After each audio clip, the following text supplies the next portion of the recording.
कल बोलो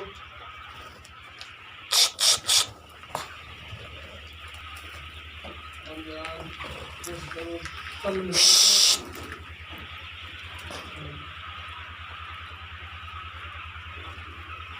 वो कर दियोगा कि फिलहाल थोड़ा सा पैसा वैसे जमा कर दो 1500।